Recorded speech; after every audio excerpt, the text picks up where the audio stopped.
Baik, perkenalkan nama saya Wahyu Lisdianto, NIM 56 2018 032. Nah, di sini saya akan menjelaskan mengenai definisi dari Android versi 10.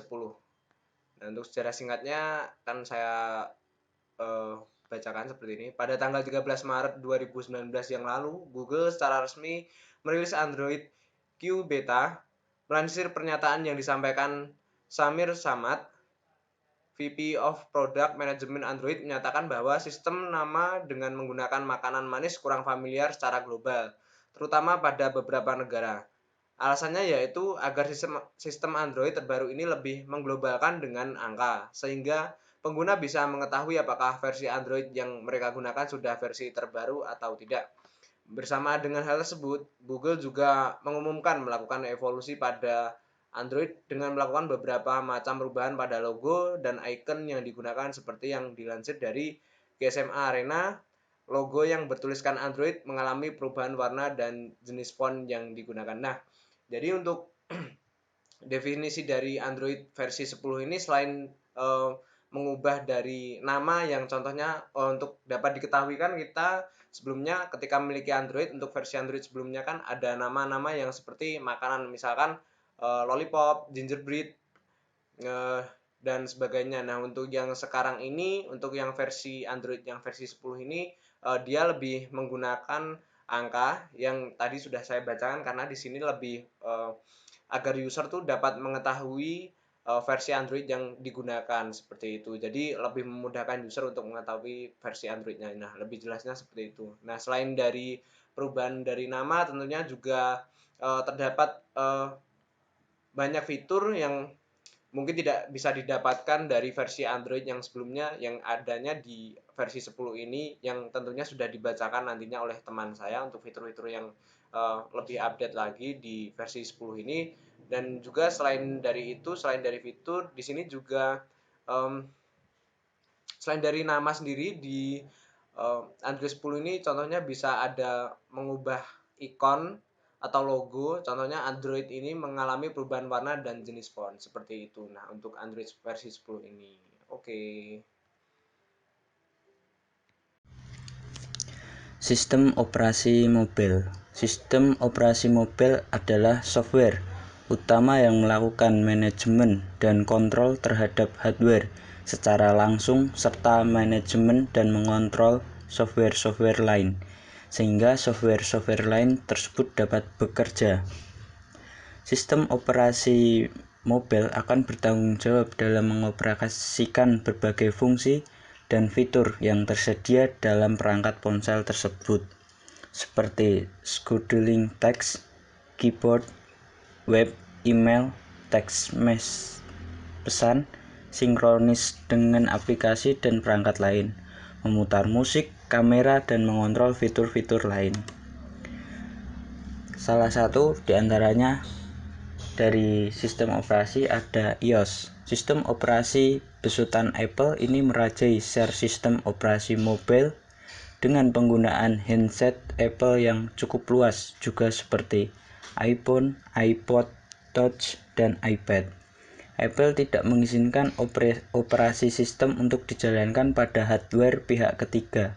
Interface penggunaan iOS didasarkan pada konsep manipulasi langsung menggunakan gerakan multi-touch. Elemen kendali interface terdiri dari slider, switch, dan tombol.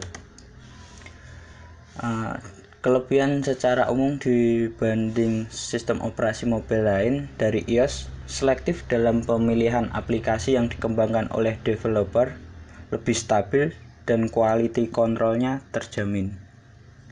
Dan untuk yang kedua, Android dengan logo uniknya yaitu robot hijau. Sebetulnya sudah ada sejak lama, namun semenjak tahun 2009 perkembangan Android melesat dengan cepat.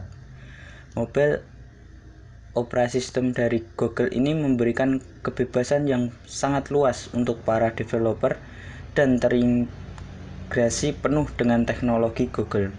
Aplikasi-aplikasi yang tersedia untuk Android juga sudah banyak sekali, sehingga penggunaan Android mempunyai banyak variasi dalam menggunakan aplikasi di Android.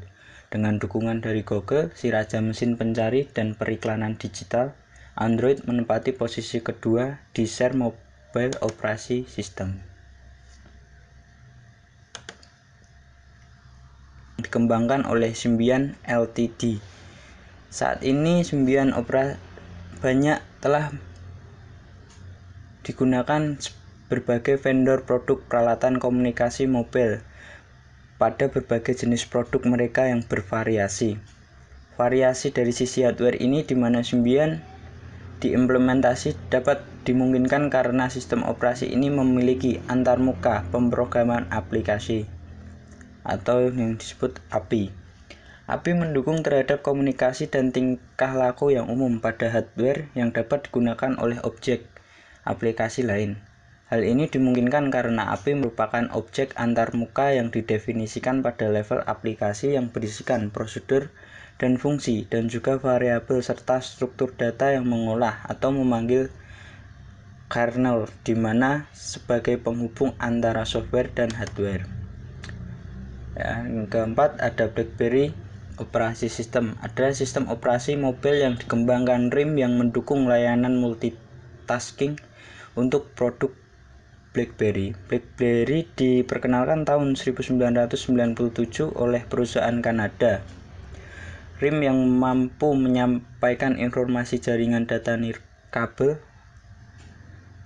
BlackBerry mulai dikenal di Indonesia pada Desember 2004 oleh operator di Indonesia. Ada juga kekurangan dan kelebihan secara umum untuk BlackBerry. Untuk kelebihannya, konsisten terhadap alat input keyboard QWERTY, tidak membutuhkan ROS yang besar. Kelemahan mungkin minimnya kapasitas penyimpanan dan grafik tidak maksimal. Untuk yang kelima, ada Windows Mobile adalah salah satu sistem operasi mobile yang dikembangkan oleh Microsoft dan didesain untuk digunakan pada smartphone dan perangkat nirkabel lainnya. Versi saat ini disebut Windows 7 Mobile. Operasi ini berbasis pada Windows CE 7 kernel dan fitur-fiturnya dikembangkan menggunakan Microsoft Windows API. Windows Mobile didesain sedemikian rupa agar mirip dengan versi Windows Desktop. Secara umum ada juga untuk kelebihan dan kekurangan Windows Phone. Untuk kelebihan, interface yang unik, konfigurasi launcher menarik, dan untuk kekurangan, belum banyak developer yang memasarkan aplikasi untuk Windows Phone.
Bawaan smartphone sendiri. Fitur zoom pun yang dihasilkan sangat buruk, dan fokus terkadang blur dengan sendirinya, meskipun resolusi 1080p. Penginstalan Android 10 macet di layar puting dari 30 menit hingga 6 jam.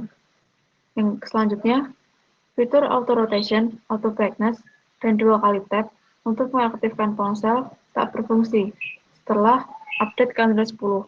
Sedangkan sebelum update operating system, fitur-fitur tersebut berjalan dengan baik. Selanjutnya, layar juga akan menjadi gelap saat melakukan panggilan telepon dan tidak akan menyala kecuali ada panggilan masuk dari voicemail dan kita tidak melihat tombol dial untuk merespon. Yang ke-9, penggunaan Pixel juga pun mengeluhkan dengan berbagai masalah termasuk konektivitas yang buruk, lag UI, dan masalah suara. Ke-10, dan untuk perangkat Android Q Beta di Realme 3 Pro ditemukan bug pada saat penggunaan aplikasi YouTube. Kendala ini ditemukan pada pengguna Android 10 yang menginstal pembaruan lewat OTA maupun melakukan flash manual pada ponsel. Jadi bisa diasumsikan kalau masalahnya bukan berasal dari proses instalasi tertentu. Banyak pengguna yang mengalami masalah ini juga melaporkan bahwa ponselnya kembali normal setelah mereka melakukan downgrade ke Android Pie. Semoga di masa mendatang Android 10 Q Beta tahap keempat akan hadir dengan fitur yang jauh lebih hebat lagi. Demikian kekurangan Android 10 yang bisa saya sampaikan.